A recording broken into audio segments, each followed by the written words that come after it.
Chapter 2. Now Naomi had a relative of her husband's, a worthy man of the clan of Elimelech, whose name was Boaz. And Ruth the Moabite said to Naomi, "Let me go to the field and glean among the ears of grain after him, in whose sight I shall find favor." And she said to her, "Go, my daughter." So she set out and went and gleaned in the field after the reapers, and she happened to come to the part of the field belonging to Boaz, who was of the clan of Elimelech. And behold, Boaz came from Bethlehem, and he said to the reapers, "The Lord be with you." And they answered, "The Lord bless you." Then Boaz said to his young man who was in charge of the reapers, "Whose young woman is this?" And the servant who was in charge of the reapers answered, "Oh, she is the young Moabite woman who came back with Naomi from the country of Moab. She said, 'Please let me glean and gather among the sheaves after the reapers.' So she came, and she has continued from early morning until now, except for a short rest." Then Boaz said to Ruth, "Now listen, my daughter. Do not go to glean in another field, or leave this one, but keep close to my young women. Let your eyes be on the field that they are reaping, and go after them. Have I not charged the young men not to touch you?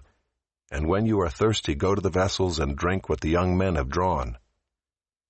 Then she fell on her face, bowing to the ground, and said to him, "Why have I found favor in your eyes, that you should take notice of me, since I am a foreigner?"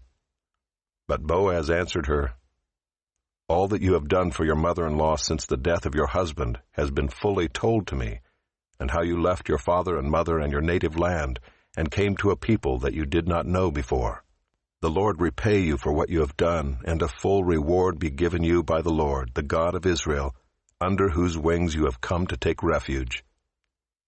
Then she said, "I have found favor in your eyes, my lord, for you have comforted me and spoken kindly to your servant, though I am not one of your servants." And at mealtime Boaz said to her, "Come here and eat some bread and dip your morsel in the wine."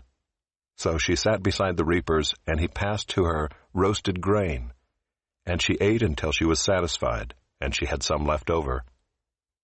When she rose to glean, Boaz instructed his young men, saying, "Let her glean even among the sheaves, and do not reproach her. And also pull out some from the bundles for her, and leave it for her to glean, and do not rebuke her." So she gleaned in the field until evening. Then she beat out what she had gleaned, and it was about an ephah of barley. And she took it up and went into the city. Her mother-in-law saw what she had gleaned. She also brought out and gave her what food she had left over after being satisfied. And her mother-in-law said to her, "Where did you glean today, and where have you worked? Blessed be the man who took notice of you." So she told her mother-in-law with whom she had worked, and said, "The man's name with whom I work today is Boaz." And Naomi said to her daughter-in-law, "May he be blessed by the Lord, whose kindness has not forsaken the living or the dead." Naomi also said to her, "The man is a close relative of ours, one of our redeemers." And Ruth the Moabite said, "Besides, he said to me, 'You shall keep close by my young men until they have finished all my harvest.'" And Naomi said to Ruth her daughter-in-law, "It is good, my daughter, that you go out with his young women, lest in another field you be assaulted." So she kept close to the young women of Boaz, gleaning until the end of the barley and wheat harvests, and she lived with her mother-in-law.